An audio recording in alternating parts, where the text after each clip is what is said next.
دوستان عزیز و شنوندگان نهایت گرامی و معزز، برای ما شما به خاطر رسیدن به هدف و مقصد اصلی ما که موفقیت در آخرت است، چند چیز ضرور و لازمی هست. اول شنیدن که ما دنبال شنیدن کلام حق باید باشیم. دوم به آن یقین کردن و سوم عمل کردن. این سه چیز خیلی مهم و اساسی هست. پس سخنان خوب و شایسته و اندرز ها از بزرگان، از اساتید، از علمای معزز خیلی زیاد شنیده میشه، ولیکن در صحنه عمل خیلی ضعیف هستیم.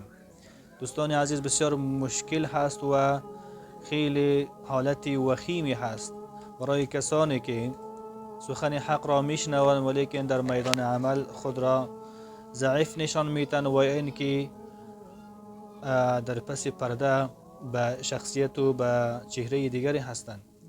رب العالمین در مورد این کسان میفرماید: اعوذ بالله من الشیطان الرجیم، ان شر الدواب عند الله الصم البكم الذين لا يعقلون. بدون شک بدترین جنبنده، بدترین چهارپای جنبنده در روی زمین نزد خداوند آنهایی هستند که کر هستند، لال هستند و آنها عقل ندارند. به چند واژه بسیار نامناسب و به تند و سخت اینها را رب العالمین یاد کرده که آنها، اول گفت که آنها جنبنده و چارپای هستند، حتی نام انسانیت را هم از آنها سلب کرد. آنهایی که سخن حق را میشنوند ولیکن به گوش شنوا نمیشنوند، ولیکن به خاطر عمل کردن نمیشنوند، به خاطر هدف یا به خاطر اینکه یک غرض شخصی که دارند فقط دنبال سخنچینی و این آن هستند. اینها را رب العالمین میفرماید که بدترین جنبنده در روی زمین اینها هستند که آنها کر هستند، لال هستند و اینها بیعقل و بیخیرت هستند.